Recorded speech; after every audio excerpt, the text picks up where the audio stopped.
2014 മുമ്പ് ഇന്ത്യയുടെ പ്രതിരോധ കയറ്റുമതി, അതായത് UPS സർക്കാർ ഭരിക്കുന്ന കാലത്ത് ഇന്ത്യയുടെ പ്രതിരോധ കയറ്റുമതി എത്രയായിരുന്നു? ഇന്ത്യ ഇങ്ങോട്ടേക്ക് അമേരിക്കയുടെ തുക്കട പ്രതിരോധ സാമഗ്രികൾ ഇറക്കുന്ന ഒരു രാജ്യമായിരുന്നു മൻമോഹൻ സിംഗിൻ്റെ ഭരണകാലത്ത്. എന്നാൽ ഇപ്പോൾ 2025 നിൽക്കുമ്പോൾ അതെത്രയാണ്? 2014 മുമ്പ് ഇന്ത്യയുടെ പ്രതിരോധ കയറ്റുമതി 500 കോടി രൂപയ്ക്ക് താഴെയായിരുന്നു. എന്നാൽ ഇപ്പോൾ അത് 20,000 കോടി രൂപയ്ക്ക് മുകളിലാണ്. വൈകാതെ അത് 30,000 കോടി രൂപയ്ക്ക് മുകളിലാകുമെന്നുള്ള റിപ്പോർട്ടുകളാണ് ഇപ്പോൾ പുറത്തു വരുന്നത്.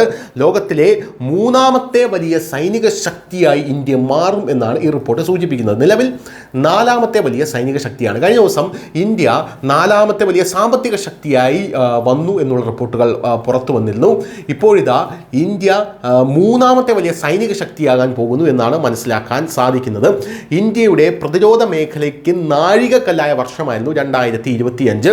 ആഗോള സുരക്ഷാ വെല്ലുവിളികൾ മാറി മറിയുന്നതിനനുസരിച്ച് ഇന്ത്യ തങ്ങളുടെ കരുത്ത് ലോകത്തിന് മുന്നിൽ വ്യക്തമാക്കി എന്നുള്ളതാണ് പ്രധാനപ്പെട്ട കാര്യം. 2025 ഇന്ത്യയെ സംബന്ധിച്ചിടത്തോളം എന്താണ് അഭിമാനാർഹമായിട്ടുള്ള കാര്യം എന്ന് ചോദിച്ചു കഴിഞ്ഞാൽ അത് ഓപ്പറേഷൻ സിന്ദൂർ അല്ലാതെ മറ്റൊന്നുമല്ല എന്നുള്ളതാണ്. കാരണം ഇന്ത്യ എന്ന് പറയുന്ന രാജ്യത്തിൻ്റെ കരുത്ത് ലോക രാജ്യങ്ങൾ വായും പിളർന്ന് നോക്കിക്കൊണ്ട് നിന്നൊരു വർഷമായിരുന്നു 2025 എന്ന് പറയുന്നത്. അതിനുശേഷം ഇന്ത്യയിൽ നടന്ന മാറ്റങ്ങൾ എന്ന് പറയുന്നത് അതിഭീകരവും ഭയാനകവുമായിരുന്നു എന്നുള്ളതാണ് നമ്മൾ മനസ്സിലാക്കേണ്ട കാര്യം.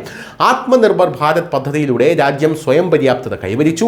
ഓസ്ട്രേലിയ ആസ്ഥാനമായിട്ടുള്ള ലോവി ഇൻസ്റ്റിറ്റ്യൂട്ടിൻ്റെ ഏഷ്യ പവർ ഇൻഡെക്സ് പ്രകാരം ഇന്ത്യ ലോകത്തെ 3ാമത്തെ വലിയ പ്രതിരോധ ശക്തിയാണ്. അമേരിക്കയ്ക്കും ചൈനയ്ക്കും പിന്നിലായാണ് ഇന്ത്യയുടെ സ്ഥാനം. റഷ്യ ഇപ്പോൾ 4ാം സ്ഥാനത്താണ്. ഇന്ത്യൻ സൈന്യത്തിൻ്റെ ആൾബലവും പ്രവർത്തനപരമായിട്ടുള്ള നേട്ടവും മാത്രമല്ല ഇതിലേക്ക് സംഭാവന ചെയ്തിരിക്കുന്നത് പ്രതിരോധ മേഖലയിലെ അത്യാധുനിക സംവിധാനങ്ങളുടെ വികസനവും കയറ്റുമതിയിലുള്ള വളർച്ചയും ഇതിനെ സ്വാധീനിക്കുന്നുണ്ട് എന്നുള്ളത് മറ്റൊരു പ്രധാനപ്പെട്ട കാര്യം. പ്രതിരോധ സംവിധാനങ്ങളുടെ പ്രധാന ഇറക്കുമതി രാജ്യമെന്ന നിലയിൽ ഈ നിന്ന് ഏറ്റവും മികച്ച കയറ്റുമതിക്കാരായി കൂടിയാണ് ഇന്ത്യ ലോകത്തിന് മുന്നിൽ ഇപ്പോൾ വളർന്നു നിൽക്കുന്നത്. നിരവധി അന്താരാഷ്ട്ര കരാറുകൾ ഇതിന് ശക്തി പകർന്നു. 2026 ഇന്ത്യക്ക് ഇതിലേറെ നേട്ടങ്ങളുള്ള വർഷമായിരിക്കുമെന്നാണ് പ്രതിരോധ രംഗത്തിലെ വിദഗ്ധരും പ്രതീക്ഷ വച്ചു പുലർത്തുന്നത്. ഇതിൽ ഇന്ത്യയുടെ പ്രതിരോധ ബഡ്ജറ്റ് കുതിച്ചുയർന്നു എന്നുള്ളതാണ് നമ്മൾ എടുത്തു പറയേണ്ട പോയിന്റ് എന്ന് പറയുന്നത്. റെക്കോർഡ് കുറിച്ചിരിക്കുകയാണ് ഇത്. 2025-26 വർഷം പ്രതിരോധ മേഖലയ്ക്ക് നീക്കിവെച്ച ബഡ്ജറ്റ് 6.81 ലക്ഷം കോടി രൂപയാണ് എന്നുള്ളതാണ്. കഴിഞ്ഞ വർഷം ഇത് 6.2 ലക്ഷം കോടിയായിരുന്നു. കഴിഞ്ഞ വർഷം എന്ന് പറയുമ്പോൾ 2024. എന്തായാലും കഴിഞ്ഞ സാമ്പത്തിക വർഷത്തെക്കാൾ, അതായത് 2024 9.5% വർധനമാണ് 2025 ഉണ്ടായിരിക്കുന്നത്. കേന്ദ്ര ബഡ്ജറ്റിൽ 13.45% പ്രതിരോധ മേഖലയ്ക്കായി ഇന്ത്യ നീക്കിവെച്ചിരിക്കുന്നത്. മറ്റേത് വകുപ്പുകളെക്കാളും രാജ്യം ബഡ്ജറ്റ് കൂടുതൽ ഊന്നൽ നൽകുന്നത് പ്രതിരോധ മേഖലയ്ക്കാണ്. ഇതിൽ തന്നെ കൂടുതൽ ആയുധങ്ങൾ വാങ്ങാനും നിർമ്മിക്കുവാനുമാണ് ഭൂരിഭാഗം തുകയും ചെലവഴിക്കുന്നത് എന്നുള്ളതാണ് പ്രധാനപ്പെട്ട കാര്യമെന്ന് പറയുന്നത്. News desk India Malayalam.